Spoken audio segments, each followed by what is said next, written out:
Poutine a commis une erreur monumentale. Le chef du Kremlin pensait avoir piégé l'Europe dans sa toile politique. Protégé par un réseau d'ombre tissé depuis des années, il se croyait invincible. Ce système de manipulation occulte s'étendant sur tout le continent était son chef-d'œuvre. C'était l'arme stratégique parfaite de Moscou, un joyau de noirceur. Mais aujourd'hui, cette machine d'influence jadis intouchable vole en éclats dans un fracas total. Ce n'est pas une simple secousse, c'est un séisme géopolitique sans précédent. Telle une onde de choc inarrêtable, l'influence du Kremlin est déracinée partout. Son emprise s'effondre.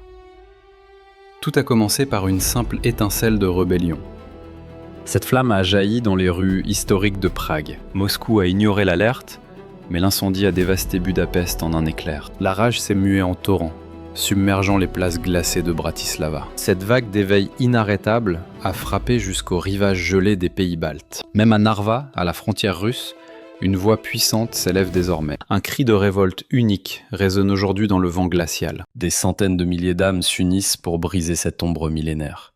Ils veulent anéantir ce joug étouffant qui hypothèque leur avenir. En République tchèque, les foules immenses franchissent enfin un point de non-retour. Le pire cauchemar du Kremlin devient enfin une réalité brutale. Car ce soulèvement massif ne fait pas que faire plier les gouvernements. C'est un coup fatal, porté au réseau occulte finançant l'occupation. Ce système alimente directement la machine de guerre russe en Ukraine. La guerre destructrice de Poutine fut l'étincelle finale brisant toute patience. Les peuples voisins refusent de rester silencieux face à ces jeux impériaux. Le déploiement de troupes sous faux prétexte a attisé cette fureur. Plus personne ne tolère le chantage politique exercé par le Kremlin. Dès lors, la République tchèque est devenue le catalyseur de la révolte. Ce pays est désormais le symbole vivant de ce soulèvement historique. Cette résistance ébranle l'Europe.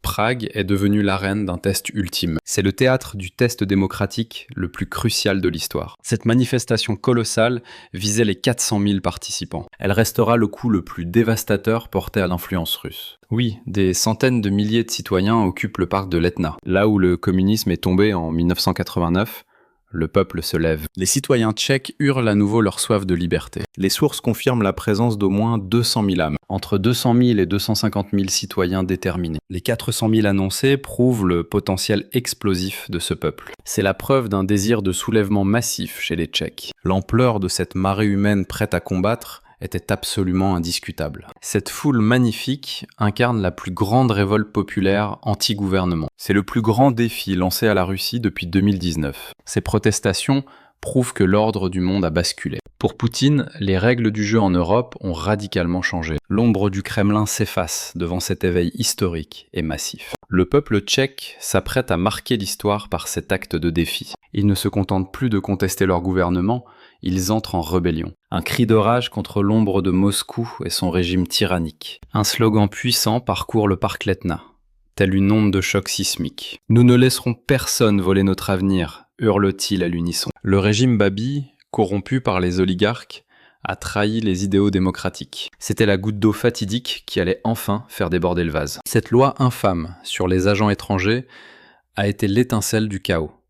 En traquant journalistes et activistes, le pouvoir a fait exploser la colère populaire. Les citoyens ont démasqué cette loi répressive, pur copier-coller du modèle russe. Ils ont compris que les tactiques du Kremlin s'abattaient désormais sur Prague. La stratégie de Poutine pour étouffer toute opposition était désormais flagrante. Au cœur de l'Europe, des centaines de milliers d'âmes se sont levées.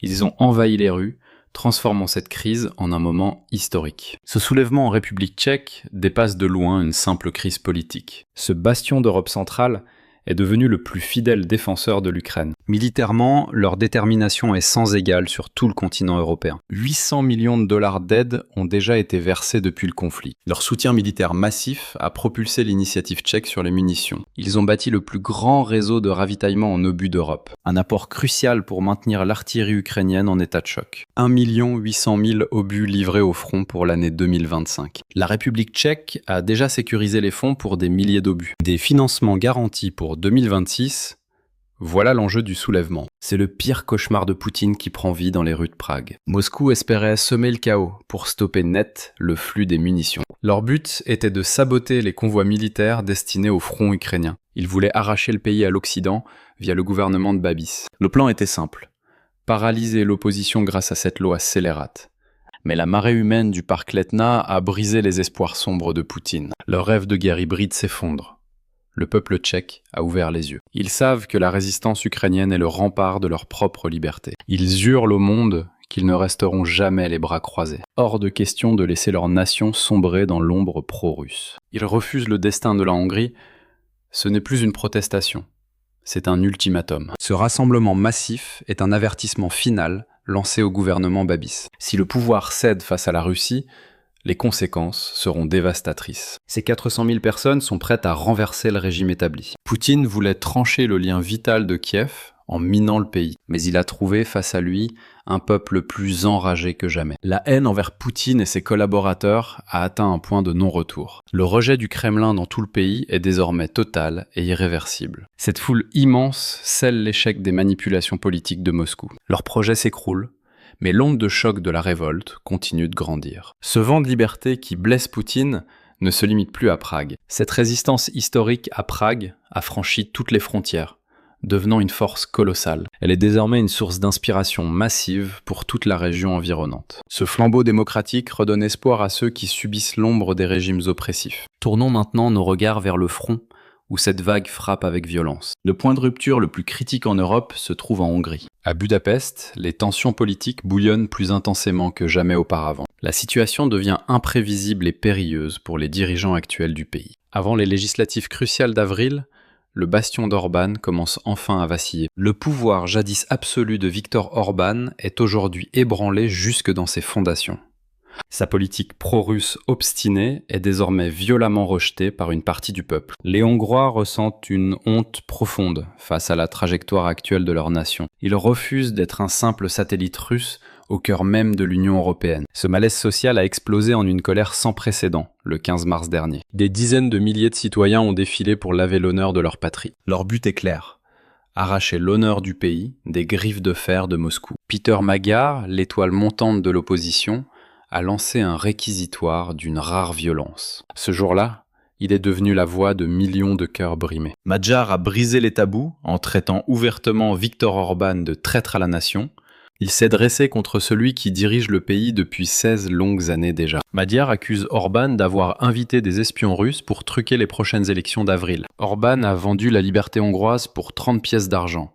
Des mots qui choquent. Cette vérité résonne dans Budapest et fait trembler les murs du Kremlin. Viktor Orban est devenu le plus grand cheval de Troie de Moscou en Europe. Il affronte aujourd'hui la crise existentielle la plus grave de toute sa carrière politique. Son arrogance, qui bloquait l'aide à l'Ukraine, est en train de s'effondrer brutalement. Elle se brise contre le mur infranchissable érigé par les électeurs hongrois eux-mêmes. Les sondages affirment que le parti d'opposition TISA a désormais dépassé le Fidesz. Cette force, autrefois imbattable, est distancée, plongeant Viktor Orban dans une panique totale. Il tente désormais d'effrayer les électeurs avec une menace imaginaire venant de Kiev. Viktor Orban a même utilisé une vidéo menaçante d'un ancien officiel comme prétexte. Il déploie toutes les ruses politiques possibles pour ne pas lâcher son trône. Il a même mis en scène un appel devant les caméras pour s'autoproclamer victime. Mais ces manœuvres ne suffisent plus à cacher son image de simple marionnette. Aux yeux du peuple, il n'est plus qu'un outil entre les mains russes. Ces manifestations anti-russes ont atteint leur paroxysme en mars 2026. Elles prouvent que Poutine perd définitivement son influence en Europe centrale. Moscou assiste, impuissant,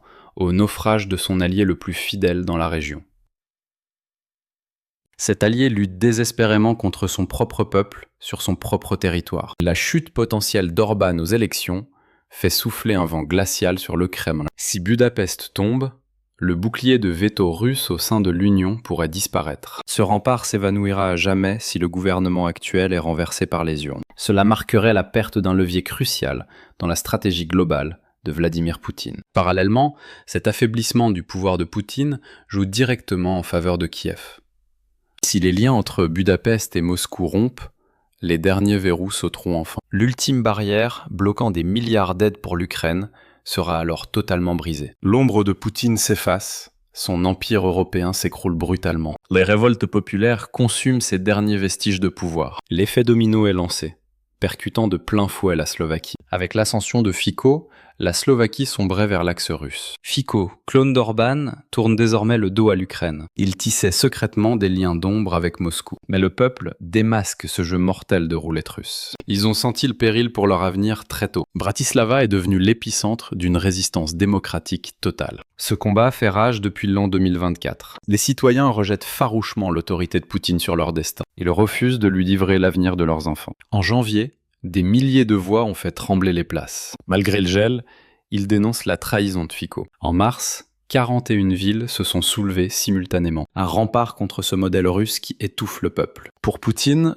le désastre slovaque devient totalement irréversible. Jour après jour, l'emprise toxique de Moscou se dissipe. Une victoire signée par la volonté d'acier des citoyens. Les Slovaques ne resteront jamais les bras croisés face à l'oppresseur. Ils refusent que leur pays devienne une province fantoche. Le chantage énergétique de Fico ne provoque qu'un dégoût profond. Même ses propres électeurs sont rongés par cette honte. Ce manque de légitimité brise l'équilibre du pouvoir actuel. L'onde de choc frappe l'Europe centrale et les Balkans. Le temps est compté pour ces régimes sans soutien populaire. Ils ne subsistent que par le chantage et la peur. Poutine voulait diviser, il a fini par unir les peuples. Tous se dressent désormais contre l'axe de Moscou. Mais la chute de l'Empire ne s'arrête pas là. Ce déclin massif dépasse largement la Hongrie et la Slovaquie. Portons notre regard plus au sud, vers l'inconnu. La Serbie, bastion historique de la Russie, s'agite enfin. Au cœur des Balkans, la tension est à son comble. Le président Vučić danse sur une corde raide mortelle. Il oscille entre l'ombre de Moscou et l'Occident. Le peuple serbe doute enfin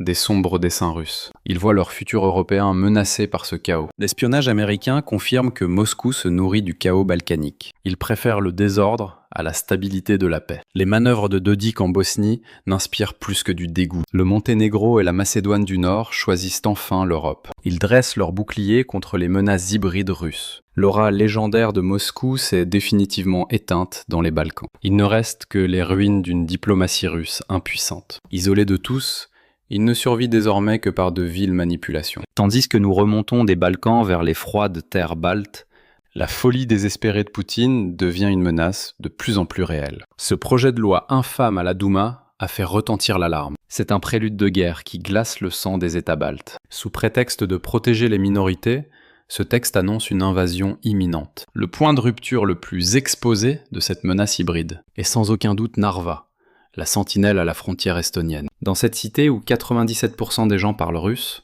Poutine veut instaurer un laboratoire de guerre pour tester l'Europe. La propagande séparatiste de l'ombre, circulant sous le nom de République populaire de Narva, a immédiatement alerté les services secrets estoniens. Mais l'Estonie n'est pas tombée dans le piège. Au contraire, en érigeant des remparts de béton massif le long de ses terres, elle a défié Moscou.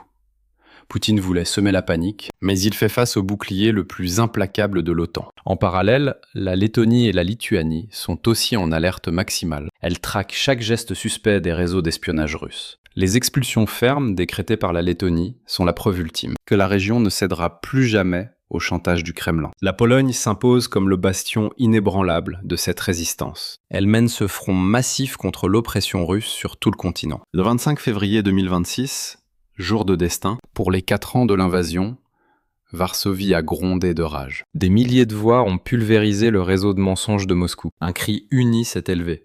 Poutine ne fait que mentir. De la Baltique aux Balkans, cette vaste étendue de l'Europe hurle désormais une vérité unique, d'une seule et même voix. L'empire de l'ombre bâti sur la peur s'effondre comme un château de cartes. En somme, l'horizon s'obscurcit pour les hauts dirigeants du Kremlin. La situation européenne devient un enfer tragique pour le pouvoir russe. L'éveil historique de la République tchèque fut un tableau magistral, symbolisant le feu sacré et le point de rupture de ce peuple. C'était l'étincelle d'un processus de libération massif et irréversible. Le rugissement du parc Letna a célébré les funérailles politiques de Moscou. Le courage immense de ses citoyens a galvanisé les Russes slovaques et insuffler une foi inébranlable en la victoire jusqu'en Hongrie. Cette grande chaîne de révoltes grave en lettres d'or dans l'histoire. Comment les sombres complots des dictateurs finissent toujours par être brisés. L'aura autrefois terrifiante et invincible de la puissance de Moscou gît désormais en 1000 morceaux sur les pavés d'Europe. Le Kremlin a totalement perdu son emprise au-delà de ses frontières. Ses agents de l'ombre ont enfin été démasqués et exposés. Ils ne sont plus qu'une structure à la dérive dans cette ère nouvelle. L'Europe libre s'élève enfin, maîtresse de son propre destin héroïque. Une clameur s'élève aujourd'hui, De Prague à Budapest jusqu'à Varsovie. C'est la preuve irréfutable que le destin du monde bascule. Les remparts érigés par les manipulations et pressions russes sont pulvérisés par la volonté pure du peuple uni. Le cœur européen vibre enfin de liberté et de solidarité. Aucun tyran ne pourra entraver ce réveil héroïque. Votre avis sur ce soulèvement brisant l'emprise de la Russie? Cette étincelle pragoise signe-t-elle la chute finale de Poutine ou le Kremlin prépare-t-il une manœuvre bien plus terrifiante? Selon vous, quelles nations subiront cet effet domino massif? Partagez vos analyses et théories dans les commentaires. Présenté par TGN, merci pour votre fidélité.